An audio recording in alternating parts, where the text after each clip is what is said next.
Bueno, buenas noches a todas y todos.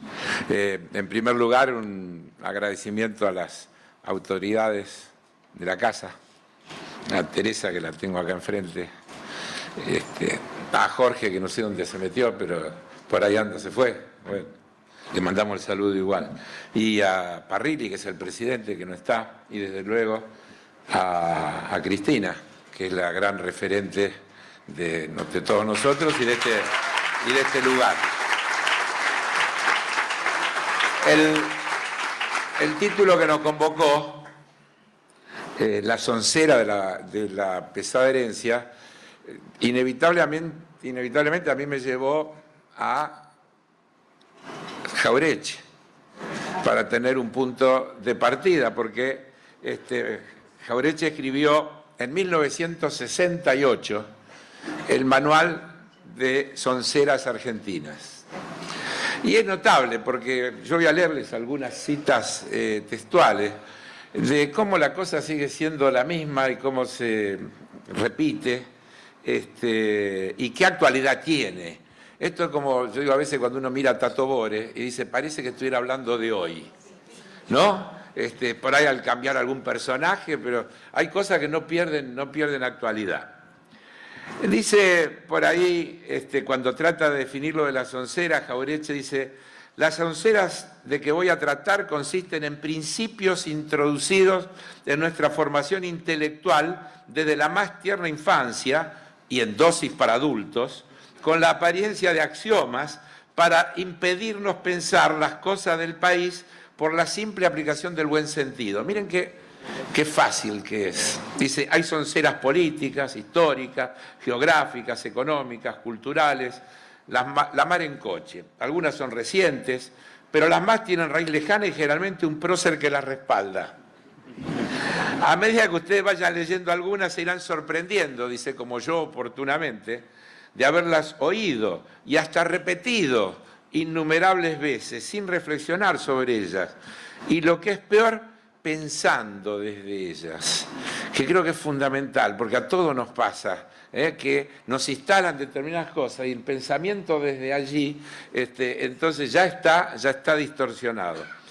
Dice, basta detenerse un instante en su análisis para que la soncera resulte una obviedad, pero ocurre que lo obvio pasa con frecuencia inadvertido, precisamente por eso, por ser obvio.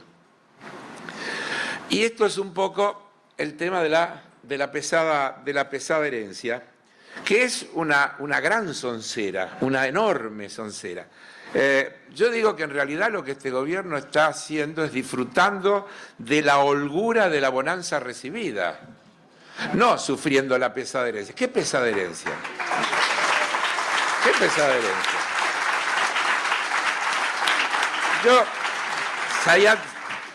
Sayat vio actuar, no, yo lo tengo que mirar y se los muestro. No, espera, déjame que desordenadamente, sí, ahora lo mostramos.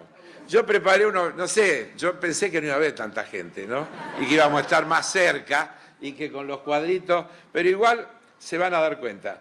Miren, ya que se habló de jubilaciones, cobertura jubilatoria, tenelo. Desde el 2000, ahí está. Miren la curva.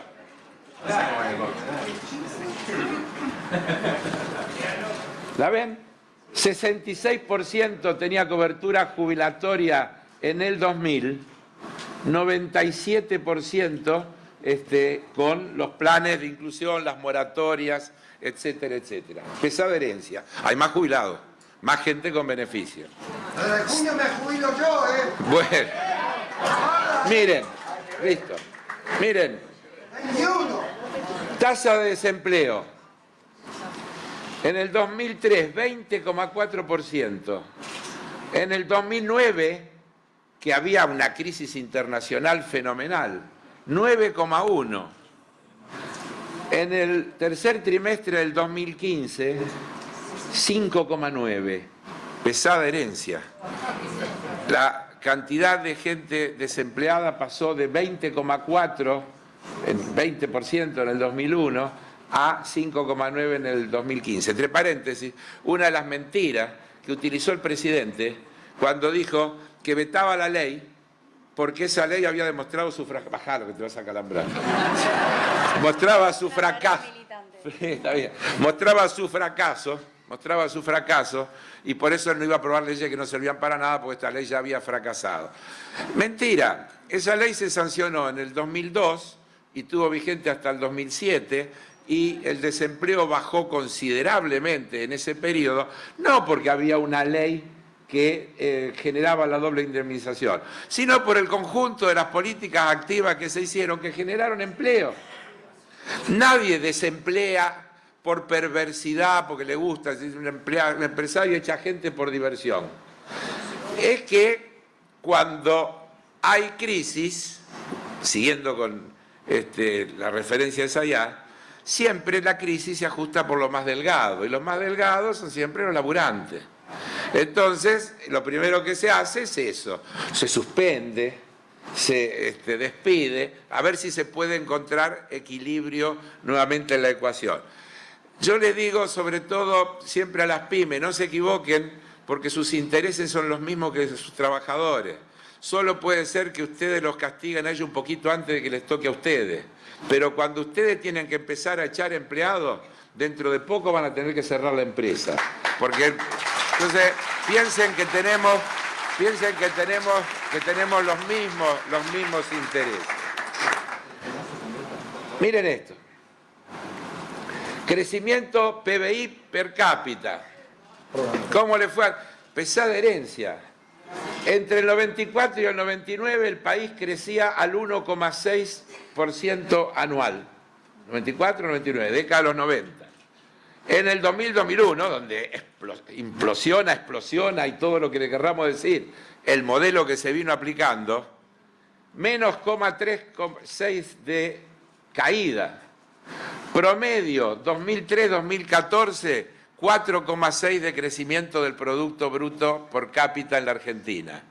¿Cómo pueden hablar de 2003-2014? En el medio tenemos la crisis del 2008-2009, ese es el dato promedio.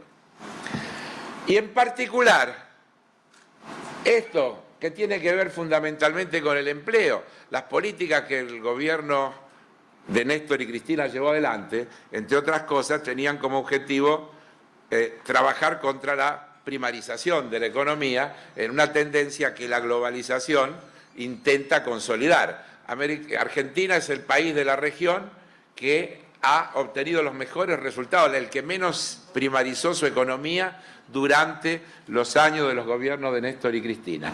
Fíjense, crecimiento del PBI industrial. Entre el 94 y el 99, 1,1. En la crisis, menos 6,4, caída del PBI industrial. Entre el 2003 y el 2014, 6,2% de crecimiento promedio de esos años del PBI industrial. ¿Cuál es la crisis? ¿Dónde está la crisis? Cobertura de niños y niñas adolescentes al final de cada periodo. 2,5 millones en el 99, 2.600.000 en el 2001, 7.681.000 en el 2015. Empleo formal en el sector privado. En 1998 había 4,1 millones, que bajó en el 2003 a 3,7 millones, en el 2002 a 3,5 millones, en el 2015 6,5 millones. Y deuda pública.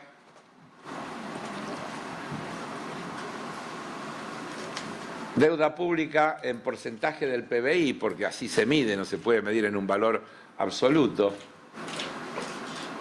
En el 2002, 166% el total de la deuda pública, todo.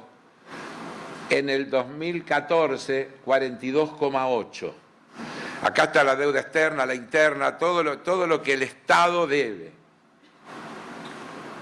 La deuda externa pública, lo que se debe afuera, en el 2002 era el 95,3% del PBI, es decir, casi un PBI entero.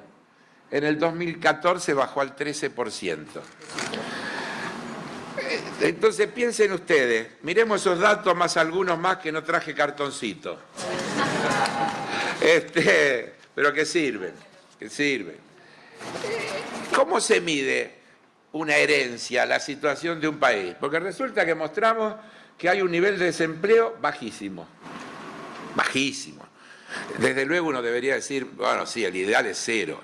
En realidad, el cero en este tipo de cosas no existe, porque siempre hay una cantidad de gente que busca trabajo, que por determinadas razones, que porque uno de los dos miembros de la pareja lo trasladaron y el otro se quedó sin trabajo y tiene que encontrar. Así que se estima en general que abajo del 5% es lo que se llama el desempleo técnico, digamos. Ya no es desempleo de gente que no consigue, que busca y que no consigue trabajo. Argentina estaba cerquita de ese objetivo, viniendo del 20 y pico %. La verdad que cuando se habla de inflación, hablando de pesada herencia, la inflación del mes de diciembre del 89, calculada de manera interanual, era el 4.923%.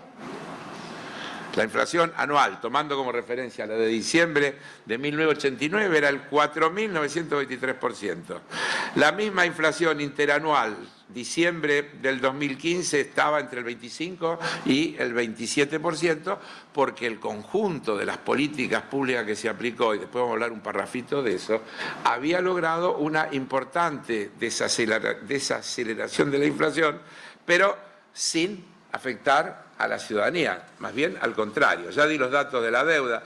Intereses de la deuda respecto a los recursos tributarios.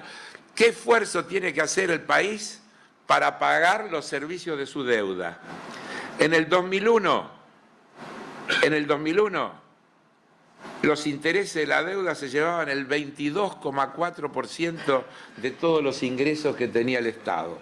Es decir, que casi 1 de cada 4 pesos que entraban se iban en el pago de intereses. En el 2015 eso bajó al 6,8%. Un dato que es irrefutable desde el punto de vista de la situación de la ciudadanía en general. La mora en el sector financiero. Es decir, el impago que tienen las entidades financieras. Diciembre del 2001, 18,3%. Nivel de morosidad del conjunto. Estos son todos datos oficiales, el Banco Central, etc. Diciembre del 2015, 1,7%. 1,7%. La gente, no es que aquella era mala y esta es buena. Es la misma gente. Aquella no podía pagar y esta sí podía pagar. Porque además, otro dato que tiene que ver con herencia o con bonanza. En el 2001, el 73% de los préstamos del sistema financiero estaba en dólares. Los argentinos debían en dólares, tomaban préstamos personales en dólares. ¿Saben cuánto es eso en el 2015? 4,8. 4,8. No los quiero aburrir con números. En realidad, el propio gobierno lo reconoce. Este gobierno que habla de pesada herencia, cuando tuvo que salir después del bochornoso arreglo con los buitres a buscar esos famosos dólares para pagarle a los buitres, elaboró un prospecto que se llama Argentina Tierra de Oportunidades, hecho por el gobierno, firmado por el señor Macri. Un mensaje del presidente de la nación argentina a los inversores norteamericanos para que vean la hermosa oportunidad que tenía la Argentina. Y ahora ya no les leo mis datos, les voy a leer los datos que dice Macri sobre la Argentina que heredó.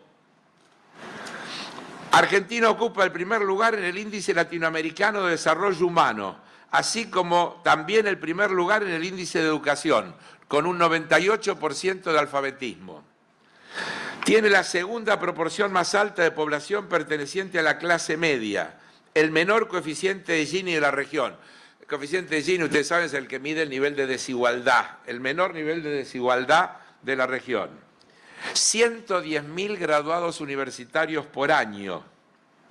aunque desde luego hay que recortar el presupuesto de las universidades porque se malgasta la plata. 110.000 egresados universitarios por año. Registra el segundo PBI por cápita más alto de la región. Tiene menos del 6% de desocupación. Estoy leyendo todo lo que dice ese papel. Amplio rango de relaciones y tratados bilaterales, miembro del G20, Mercosur y de la UNASUR. No pone a la CELAC porque le da vergüenza. Claro, porque no está Estados Unidos ahí. Y es un problema para ellos decir que es una oportunidad, un organismo donde no está Estados Unidos. A Venezuela. Y además, no, pero Venezuela está en el Mercosur, en la UNASUR, está en todas, claro. Sistemas altamente desarrollados de tramos ferroviarios y rutas, más de 35.000 de cada uno, 43 puertos y 54 aeropuertos. Alto nivel de conectividad, con un 75% de banda ancha y un 141% de penetración en servicios móviles. Y, finalmente, muy baja relación deuda-PBI, 13% versus casi 60% en el resto de América Latina. No soy yo ni Zayat, es Macri el que cuando quiere llamar a los inversores dice esto mismo, y esta es la pesada herencia. Le faltó decir gracias a Cristina. Le faltó.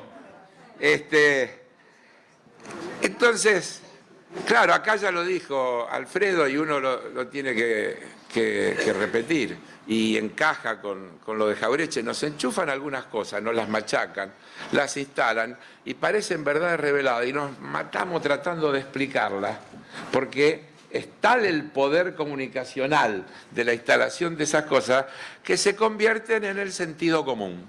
Son así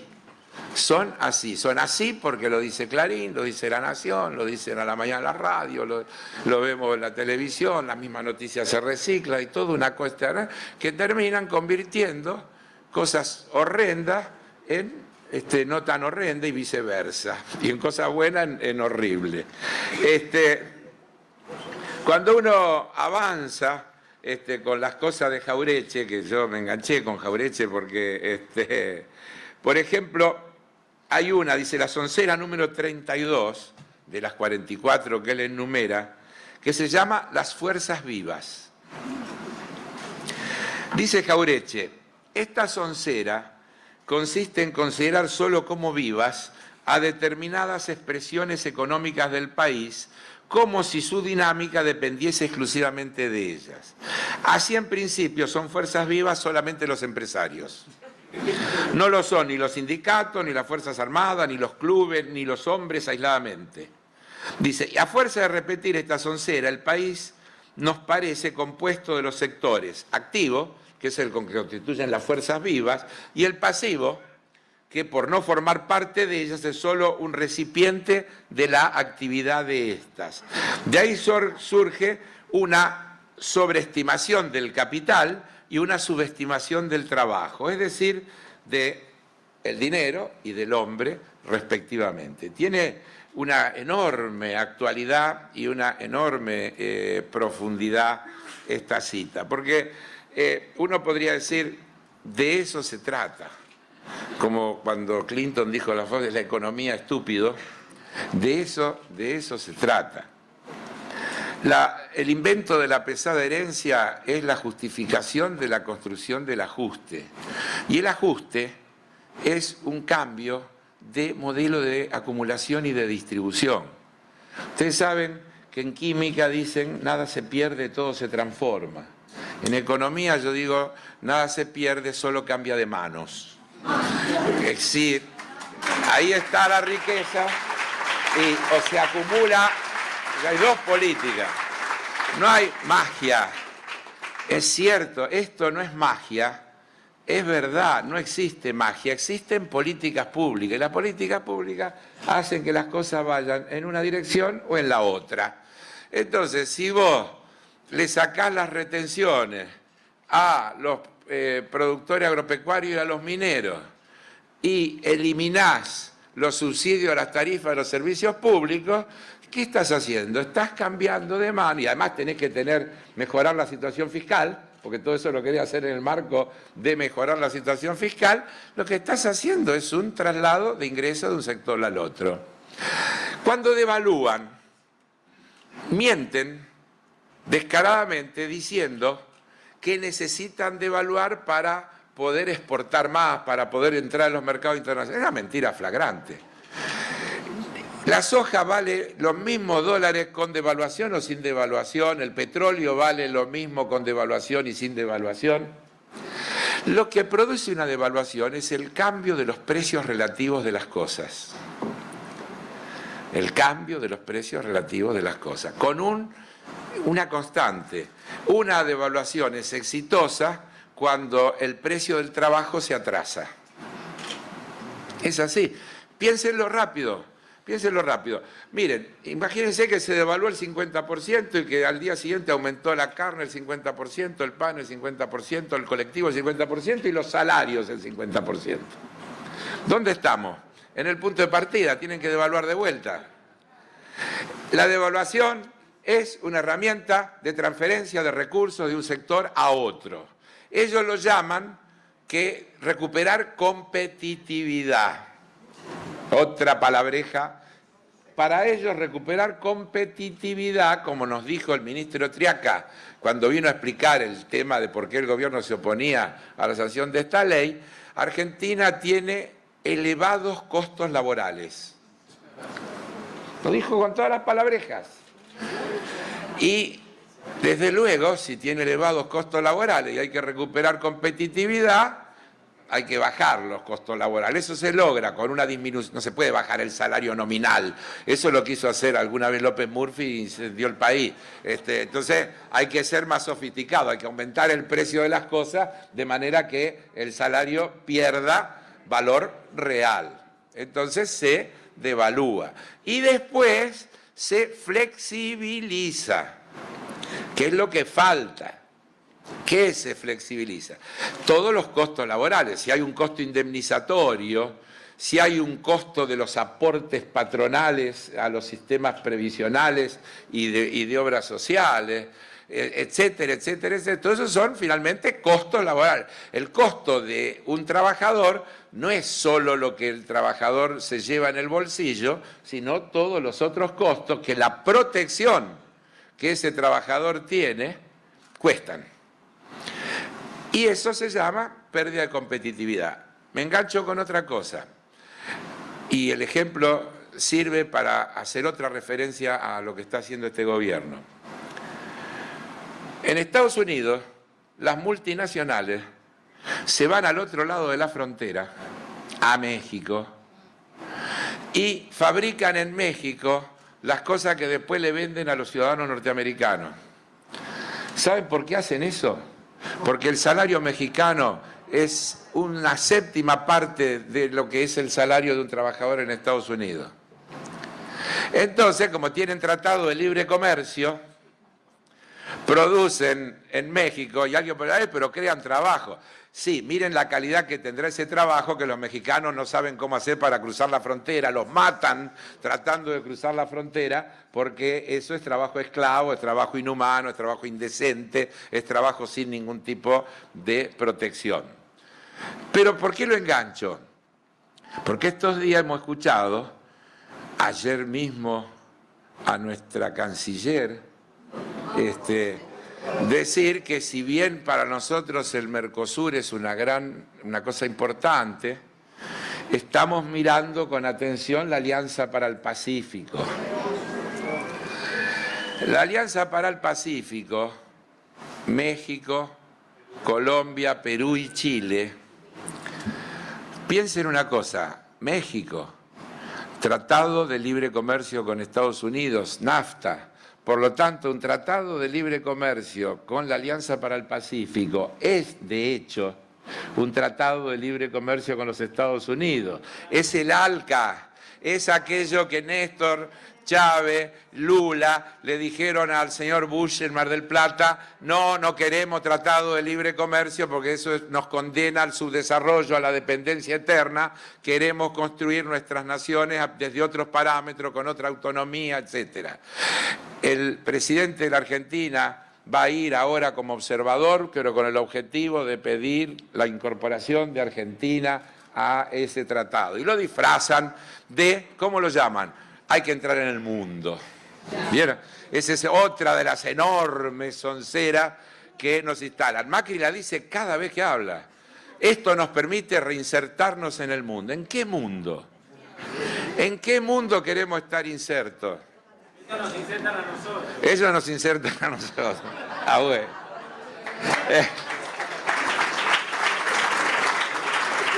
Miren cómo será que ayer salió en ámbito financiero una nota que no tiene desperdicio. El título dice: el Fondo Monetario critica las políticas del neoliberalismo. Y es verdad, mire lo que... No. Yo les iba a hacer trampa, le iba a leer lo que dice, pero a ver, adivinen quién lo dijo. Pero bueno, dice textualmente, en realidad no es el fondo, sino 3 directores del Departamento de Investigación que publican un artículo en una publicación especializada y dicen cosas como esta: el neoliberalismo aumenta la desigualdad y sus beneficios han sido exagerados, es decir, que han exagerado con los beneficios que traía. El costo de estas políticas en términos de profundización de las desigualdades son tangibles, al igual que sus efectos negativos sobre la actividad económica. El aumento de las desigualdades reduce el nivel y la viabilidad del crecimiento. 3 economistas que trabajan ahí adentro del Fondo Monetario Internacional. ¿Por qué lo cito? Porque no tiene otro destino este proyecto que eso, porque está en su naturaleza. No es que, yo voy a disentir un cachito, Alfredo dijo, les está saliendo mal. Yo creo que les está saliendo bien. Pero yo sé que él quiso decir lo mismo que digo yo. Digamos, él quiso decir, no pueden lograr lo que dicen que quieren lograr. Pero en realidad no quieren lograr lo que dicen que quieren lograr. En realidad, ¿qué quieren lograr? Lo que dicen sus mentores, lo que dice la Asociación Empresaria Argentina, AEA, lo que dice el Foro de Convergencia Empresaria. ¿Qué dice? Y que lo ha repetido ya literalmente el presidente y el ministro de Hacienda. El Estado debe cumplir el rol del canchero. No el canchero piola que no. El canchero es el que corta el pasto, marca las líneas y crea las condiciones para que los jugadores jueguen. Y los jugadores son los privados. ¿Qué dicen estas entidades privadas? El Estado no debe tener injerencia en ningún lugar donde la actividad privada puede desarrollarse. ¿Qué dicen estas entidades? El Estado no debe tener injerencia en las políticas de formación de precios, que es un patrimonio intangible del sector privado. Libre comercio. Libre comercio es otra cosa, libertad de precios internos, libertad.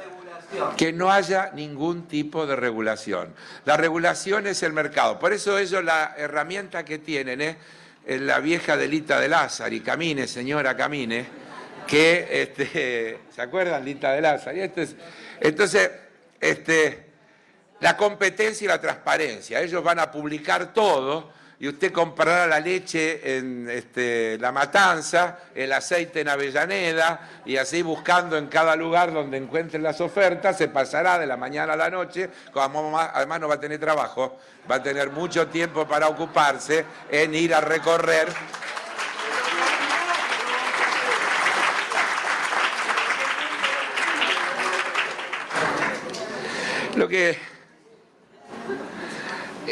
Uno no puede dejar de seguir haciendo citas. Yo traje un montón, así que me van a aguantar un poquito más.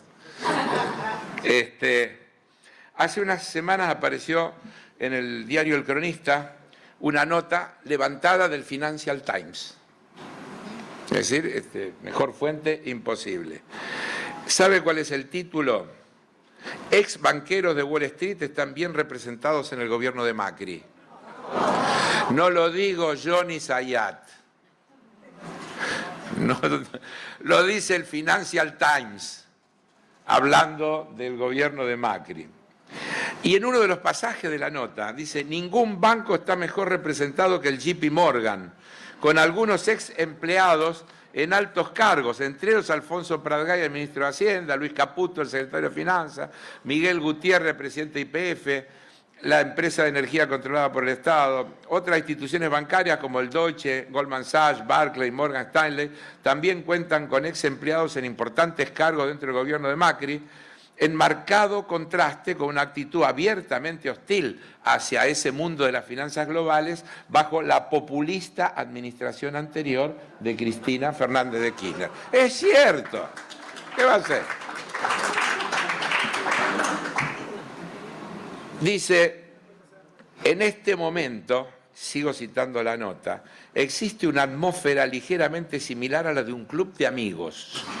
Hay una gran cantidad de exalumnos de Wall Street por todas partes. Uno podría decir, paro acá, porque a confesión de parte...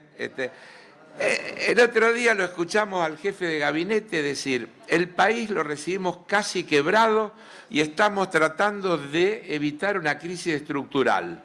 Los números de la economía de diciembre en cualquier otro contexto estaríamos en una situación parecida al 2001 o al 89. Se lo acabo de mostrar en los cartoncitos, por eso tomamos esa comparación. Con lo cual, todos los costos que se están viviendo hay que confrontarlos con lo que sería si el país hubiera terminado de quebrarse. Uno tendría que decirle: muchachos, el país quebrado es el que quedó de las políticas que ustedes ahora quieren volver a aplicar. El país del 2001 es el país de la convertibilidad, es el país quebrado de la apertura de la economía, de la entrada a las importaciones, de exactamente lo mismo que ustedes están haciendo. Hoy es la recreación de aquellas políticas, con algún matiz que tiene que ver con los cambios de época, pero que en definitiva es exactamente lo mismo. Son mentirosos seriales. Lo digo, mire, tomando siempre ejemplos que sirven. Uno dice, ¿cuál es el gobierno más parecido en el mundo al de Macri y al que además estos admiran y permanentemente los invitan? Los de España. Aznar venía a dar conferencias siempre, Rajoy, son de la familia. Miren cómo el 20 de mayo en el diario El País de España, para mostrar que esto de mentir alevosamente no es patrimonio argentino ni de Macri, más bien pero tiene que ver con la soncera, tiene que ver con la instalación de cosas. Dice, la herencia, el diario El País es un diario conservador, bueno, buen diario, bien hecho, pero podríamos decir, nadie va a decir que es un diario de izquierda, ¿no? Quería. Hace mucho. Dice, la herencia de Rajoy, y miren qué actualidad tiene con lo que está pasando ahora en la Argentina, miren qué parecido. La herencia de Rajoy la refleja la Seguridad Social. Heredó de Zapatero sus cuentas sin déficit y 66.000 millones de euros en la UCHA, la alcancía, el Fondo de Sustentabilidad, de las pensiones. Ahora hay un agujero de 15.000 millones en España. Y agrega la nota, lo peor es que Rajoy sigue teniendo la indecencia intelectual de culpar de su errática y desastrosa política económica la herencia recibida. Cualquier parecido con la actualidad, con lo que nos pasa acá. El presidente de los argentinos dijo el otro día, nosotros íbamos rumbo a eso, Venezuela, si no provocábamos estos cambios, Sé que para muchos ha sido duro. Créanme que a mí me duele haber tenido que sincerar este problema que teníamos, que era gravísimo. Nos estábamos quedando sin energía.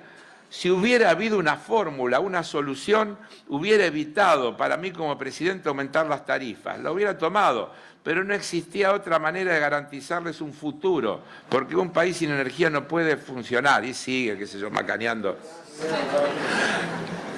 El ministro, dijimos que era la soncera de la pesada herencia, no tengo más remedio que citarlo, les pido perdón. El ministro del Interior dice, hemos desactivado la bomba y estamos trabajando para poner al país de pie. El país era un avión que si no se le torcía el rumbo se estrellaba. Tuvimos que adoptar políticas a veces antipáticas y duras, pero preferimos decir la verdad a la gente y evitar que la bomba explotara, y lo hemos conseguido. Estamos trabajando para poner de pie al país. Creo que sí, para protestar. Están tratando de poner de pie al país para resistir, para ir a la Plaza de Mayo, para ir a las movilizaciones, para... Sí. Heredamos uno de los déficits más altos de la historia y muchísimas deudas. Palabra, lo dijo el ministro el otro día. Entonces uno dice, ¿cómo diablo, cómo es esto? La gran verdad es la de González Fraga. González Fraga yo le podría haber dicho, mire, le leo lo que dijo González Fraga y doy por terminada, porque González Fraga cometió un sincericidio, uno más. Yo cuando Macri dijo en la campaña, si yo gano el 11 de diciembre levanto el cepo, me acuerdo que dije en un programa, el señor Macri acaba de cometer un sincericidio, nos anunció una devaluación del 50%. Cosa que fue lo que efectivamente pasó. ¿A dónde quedó aquello que decía Pratgay? No, ¿a quién le importa el tipo de cambio oficial? La economía funciona con un dólar de 15 pesos, ya todo está a 15 pesos. ¿Por qué no explica ahora por qué aumentó todo una vez que se produjo la devaluación? Si era cierto, pero todo va quedando atrás, nos mienten en serie, nos van acumulando mentiras, y una atrás de otra. Pero González Fraga estuvo fenómeno. Dijo, venimos de 12 años en donde las cosas se hicieron mal. Se alentó el sobreconsumo, se atrasaron las tarifas y el tipo de cambio, y le hicieron creer a un empleado medio que su sueldo servía para comprar celulares, plasmas, autos, motos e irse al exterior. Entonces, ¿vieron cuando ellos dicen fin de fiesta? Todo el tiempo se terminó la fiesta. Uno se imagina que ellos están hablando de la famosa corrupción, de se terminó. No, están diciendo, señores, pongan los pies sobre la tierra, ustedes no pueden vivir como viven. Ustedes no pueden consumir lo que consumen, ustedes tienen que volver a la realidad. La realidad es que un trabajador medio no viaja al exterior ni tiene auto. Esa es la Argentina a la que nos quieren hacer volver. Y nos lo dicen con pomposa, estamos entrando al mundo. Todos los días, ustedes agárrenlo, no hay día que no nos anuncien que estamos entrando al mundo. Desde luego es ese mundo horrible del que hay muchos que quieren salir y no los dejan. Miren lo que les pasa a los griegos que van por el 11º ajuste y eso no termina jamás, se sigue ajustando. La vicepresidenta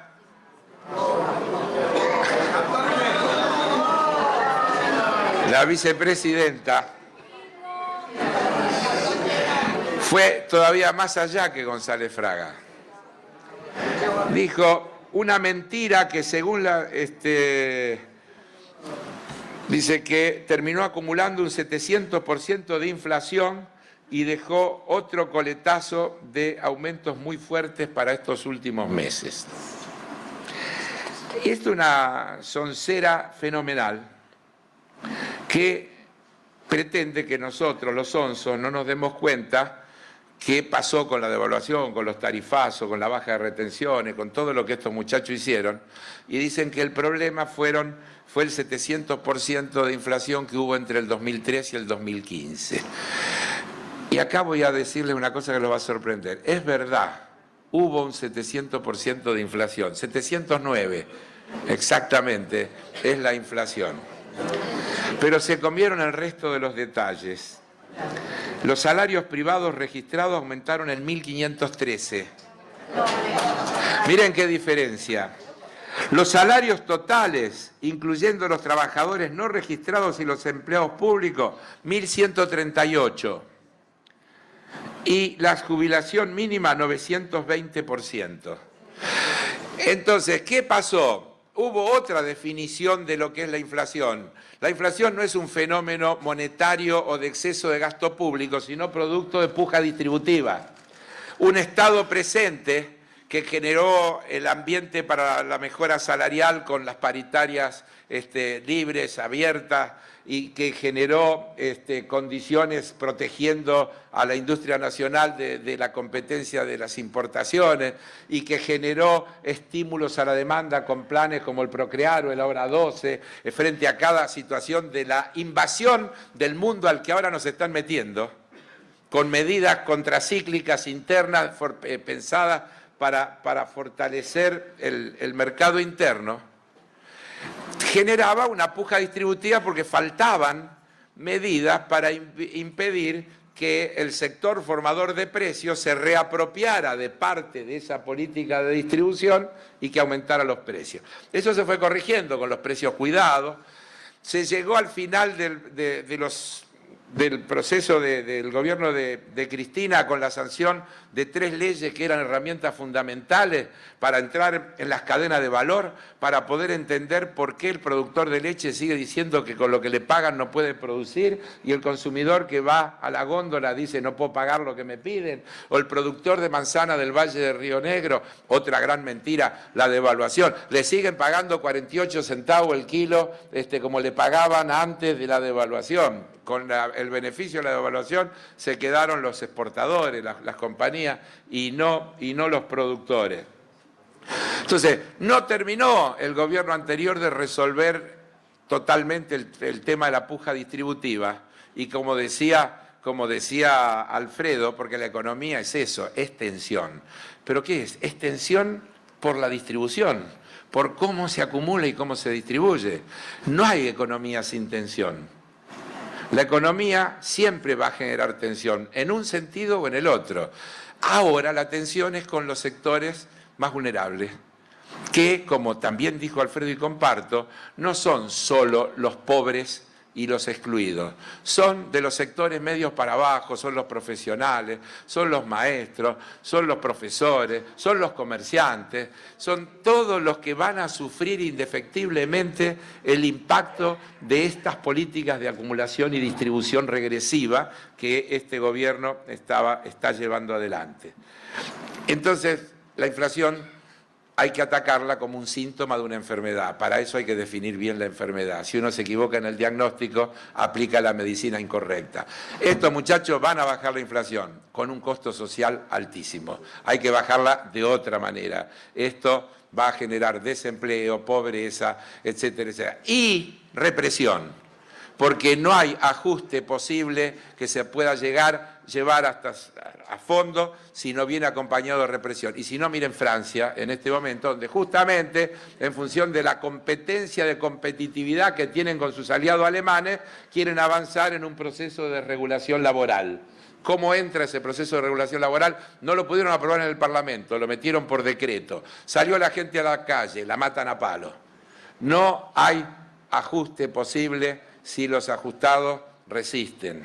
Y si los ajustados se quedan pasivos, el ajuste no tiene límite. Y termino con, otra vez, nuestro célebre ministro de Hacienda y su perdón a los españoles.